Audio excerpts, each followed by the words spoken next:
Hello everyone, welcome to a tap. My name is Niharika Walia Bhatnagar और ये है हमारी 10 मिनट सीरीज।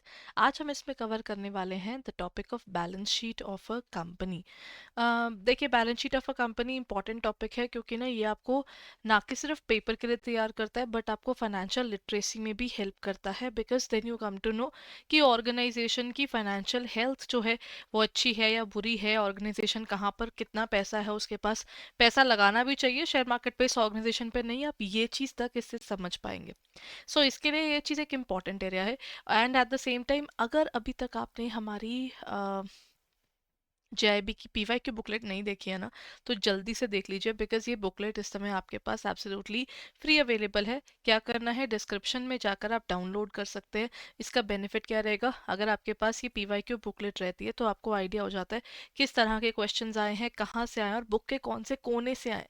वो सब इन्फॉर्मेशन आपको मिल जाएगी हमारी उस पर्टिकुलर क्वेश्चंस की, आपको पीवाई की बुकलेट में मिल जाएगी। तो जल्दी से जाकर उसको डाउनलोड कर लीजिए। चलिए, अब हम बात कर रहे हैं balance sheet of a company की, तो आगे चलते हैं। Balance sheet of a company जो होती है ना, वो पार्ट 1 ऑफ शेड्यूल 3 में कवर होती है। ठीक है, section 128 and section 129 of the companies act 2013, इसके अकॉर्डिंग में ये पूरा बनता है। ठीक है, कंपनी की जो फॉर्म ऑफ बैलेंस शीट है, that is basically a format जो उनकी तरफ से खुद का प्रोवाइडेड है, except electrical company, insurance company and financial, जो आपकी बैंकिंग कंपनी होती है। इन तीनों का फॉर्मेट अलग होता है, बाकी सब कंपनीज का फॉर्मेट ये रहता है। कंपनीज का फॉर्मेट नॉर्मल ऑर्गेनाइजेशन से अलग इस तरह है कि ये वर्टिकल फॉर्म में है, जबकि वो फॉर्मेट जो हमने पहले किया था वो हॉरिजॉन्टल फॉर्मेट में था। इसमें पहले क्या होता है, जैसे आप बैलेंस शीट बनाता है, that is as at a particular date itself. और ये क्योंकि इस बैलेंस शीट है, ये एक स्टेटमेंट है, इसमें भी डेबिट क्रेडिट नहीं होता। बस फर्क ये है कि इसमें पहले लाइबिलिटी और इक्विटी वाली साइड्स पहले आती है, और इसी की कंटिन्यूएंस में, मतलब अगर आप पूरी शीट देखेंगे ना, तो एक ही शीट पर आपको ऊपर बैलेंस शीट लिखा हुआ दिखेगा और उसके नीचे उसकी पूरी एसेट साइड वाला पोर्शन भी दिखेगा। तो ये इन वन पर्टिकुलर गो ये पूरा उसमें आपको दिखेगा। तो हम एक एक कंपोनेंट समझ लेते हैं। सबसे पहले आता है इक्विटी एंड लाइबिलिटीज, मतलब जो चीजें परमानेंट है या लॉन्ग टर्म है वो पहले लिखते हैं ये लोग, और जो शॉर्ट टर्म है वो बाद में। सबसे पहले ये लोग लिखते हैं शेयर होल्डर का फंड। शेयर होल्डर का फंड यानी शेयर होल्डर का लगाया हुआ पैसा। कैसा पैसा, उन्होंने कैपिटल लगाई होती है, शेयर कैपिटल, इक्विटी हो सकती है, प्रेफरेंस हो सकती है, और रिजर्व्स एंड सरप्लस, जो पैसा आप और मैं रिजर्व्स में डालकर रखते हैं। देखिए, reserves is basically for a particular purpose, पैसे अलग करना। सरप्लस इज एक्स्ट्रा पैसा जो बच गया आफ्टर पेइंग द डिविडेंड्स और बाकी सारी दुनिया की पेमेंट्स करने के बाद। Then third is money received against the share warrants. जो हमें पैसा रिसीव होता है, देखिए शेयर वारंट्स क्या है, हमने लोगों को वादा किया आज तो हमारे पास शेयर नहीं है, कल होगा तो आपको मिल जाएगा इस डेट के ऊपर, इस हिसाब से इतने रुपए पे। तो ये जो तीन चीजें हैं ये आपकी दिखती हैं सबसे ऊपर। कहाँ दिखती हैं, देखिए पहले ये डालते हैं पर्टिकुलर्स, फिर लिखते हैं नोट नंबर, मतलब इनकी डिटेल इस नोट नंबर में जाकर है, यहाँ पर सिर्फ टोटल लिखा हुआ आता है। और यहाँ पर होता क्या है, पहले आप अमाउंट लिखते हो इस ईयर की, और एक होती है पिछले साल की भी, मतलब एक तरह से ये बैलेंस शीट कंपैरेटिव नोट पर बनती है। सबसे पहले इसका जो पोर्शन आता है वो शेयर होल्डर के फंड्स का आता है, पिछले साल का और इस साल का। फिर आप क्या कहते हैं, share application money pending allotment. Share application का पैसा जो भी अलॉटमेंट के लिए पेंडिंग है, मतलब हमने लोगों से पैसे ले लिए लेकिन उनको अब तक शेयर इशू नहीं किए हैं, वो यहाँ आएगा। Then the next part that we have is non current liabilities. ऐसी लाइबिलिटीज जिनकी ना हमने पेमेंट तो करनी है लेकिन 1 ईयर बाद, चाहे वो लॉन्ग टर्म बोरोविंग्स बोल लीजिए, देन जो कहीं कुछ ना सेटल होए वो अदर लॉन्ग टर्म बोरोविंग्स में चला गया। लॉन्ग टर्म पे प्रोविजन बनाए जाते हैं, पीएफ का पैसा अलग रखते हैं ना हम एम्प्लॉयज के लिए, तो वो आपका यहाँ आ गया, उनकी ग्रेचुटी का पैसा यहाँ आ गया। और ये बी पॉइंट क्या है, डेफर्ड टैक्स लाइबिलिटीज। देखिए, डेफर्ड टैक्स लायबिलिटी तब बनता है जब कंपनीज एक्ट और इनकम टैक्स एक्ट के बीच में बनती नहीं है, इन दोनों में डिफरेंसेस आते हैं, तो दोनों के अंदर बनने वाले प्रॉफिट अलग अलग होते हैं। तो टैक्स देते समय हम लोग क्या करते हैं, एक दो तरह के टैक्स बनते हैं, एक बनता है करंट टैक्स, एक होता है डेफर्ड टैक्स। अगर डेफर्ड टैक्स जो हमारा पोस्टपोनमेंट ऑफ टैक्स का बेनिफिट या पोस्टपोनमेंट ऑफ टैक्स की लाइबिलिटी होती है, तो वो यहाँ पर रिफ्लेक्ट होती है। जो डेफर्ड टैक्स लाइबिलिटी है, यानी ये लॉन्ग टर्म टैक्स हमारी पेमेंट्स के हिसाब से पोस्टपोन किया जा रहा है कि शायद इस साल नहीं पड़ा टैक्स, अगले साल पड़ेगा, तो वो इस तरीके से उसका इम्पैक्ट नोट होता है यहाँ। सो ये आपके हैं सारे के सारे non current.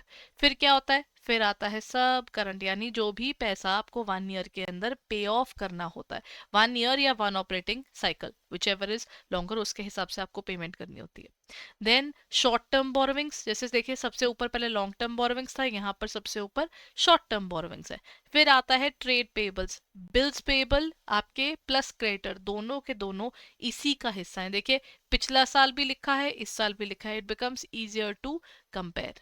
Then other current liabilities, जो भी लाइबिलिटीज कहीं क्लासिफाई नहीं हो पाएंगी वो यहाँ जाएंगी। आपका इनकम टैक्स यहाँ होता है शॉर्ट टर्म प्रोविजंस के अंदर, जो भी पेमेंट आपने करनी होती है टैक्सेस की वो यहाँ आ जाती है। ठीक है, this is the entire part of your balance sheet which includes only the equity and liabilities side. Then you have the asset side. Asset side में सबसे पहला आता है non current asset, property plant equipment, ये सबसे पहले है, जिसमें आपके पास टैंजिबल इनटैंजिबल दोनों है। प्रॉपर्टी प्लांट एंड इक्विपमेंट यानी आपके सारे एसेट्स का लॉन्ग टर्म वाला पोर्शन, उसमें जिनको छू सकें वो टैंजिबल, जिन्हें ना छू सकें वो इनटैंजिबल। जब टैंजिबल बन रहा हो, मान लीजिए हमारी कोई बिल्डिंग बन रही है, तो वो कैपिटल वर्क इन प्रोग्रेस है। और अगर मैंने कोई पेटेंट है उसको अप्लाई किया हुआ है या पेटेंट की डॉक्यूमेंटेशन चल रही है, उसको हम डिफाइन करते हैं इनटैंजिबल एसेट्स अंडर डेवलपमेंट। ठीक है। Then we have the non current investments, ऐसी इन्वेस्टमेंट्स जो हमारे पास 1 साल से ज्यादा के लिए हमने रखी हुई है। फिर डेफर्ड टैक्स एसेट बन जाएगा, अगर टैक्सेशन के अंदर हमें बेनिफिट हो रहा है तो हमारा एसेट बन जाएगा। फिर आता है long term loans and advances, जो भी पैसा हमने किसी और को दिया हुआ और 1 साल से ऊपर लग जाएगा रिकवर करने में, तो हम लॉन्ग टर्म में डाल देते हैं। और जो कहीं भी ना डले वो यहाँ डलता है अदर नॉन करंट एसेट्स में। फिर बारी आती है करंट एसेट्स की। करंट एसेट्स में क्या क्या है, अभी जो इन्वेस्टमेंट्स हैं जो हम 3 महीने 4 महीने से ऊपर नहीं रखते हैं, नॉर्मली 1 ईयर से कम में बेच देते हैं, वो है आपकी करंट इन्वेस्टमेंट्स। फिर आती है आपकी इन्वेंट्रीज, फिर आते हैं आपके ट्रेड रिसीवेबल यानी बिल रिसीवेबल और जो डेटर्स हैं वो इसके अंदर आते हैं। Cash and cash equivalent, cash and cash equivalent यानी कैश का बैलेंस, बैंक का बैलेंस और मार्केटेबल सिक्योरिटीज, वो 3 चीजें आती हैं यहाँ। फिर आता है short term loans and advances, जो हमने पैसे किसी को देने हैं शॉर्ट टर्म पे, लॉन्ग टर्म पे नहीं, वो इसमें काउंट होंगे। और फिर आता है अदर करंट एसेट्स, जो भी पैसे मतलब हमारे पास किसी जगह पे क्लासिफाई नहीं हो रहे वो यहाँ क्लासिफाई हो जाते हैं। इस तरह से हमारा बनता है बैलेंस शीट का पूरा scenario, equity side and then we have the specific area of equity and liabilities followed by assets. दोनों में सेम चीज होनी चाहिए, टोटल दोनों का एंड में मैच करना चाहिए, पिछले साल का भी इस साल का भी। अगर ये मैच नहीं कर रहा, इसका मतलब आपने अपनी बुक्स ऑफ अकाउंट्स में करी है कोई ना कोई गड़बड़। ठीक है। ओ चलिए एक छोटा सा क्वेश्चन कर लेते हैं इसी के साथ का, बट उसका आंसर साथ में होगा।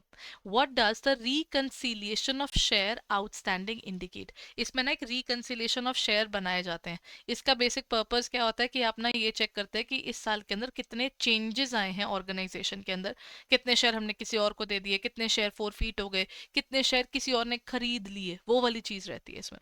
तो इसका बेसिकली ना पॉइंट यही है, the number of shares issued, bought back और forfeited during the reported period, उस पर्टिकुलर पीरियड के अंदर। ठीक है। B is the number of shares reserved for future issuance, नहीं, जो फ्यूचर के लिए रख रहे हैं वो नहीं, टोटल डिविडेंड्स वाला पॉइंट भी नहीं, क्योंकि हम इसमें शेयर पर फोकस कर रहे हैं। The classification of shares as per different shareholders, नहीं, it notes down the differences that occur over a period of time, मतलब आप कह लीजिए 1 ईयर के हिसाब से कितना उसमें वेरिएशन आया है ये वो नोट करता है।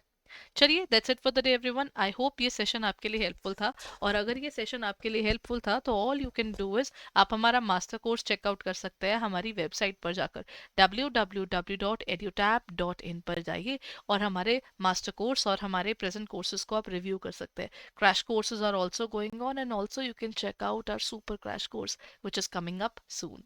Thank you so much everyone, हम मिलते हैं अगली क्लास के अंदर। अगर ये सेशन आपके लिए हेल्पफुल था तो प्लीज़ इसको लाइक कीजिएगा, शेयर कीजिएगा और चैनल को सब्सक्राइब कर लीजिएगा। Bye bye and have a nice day.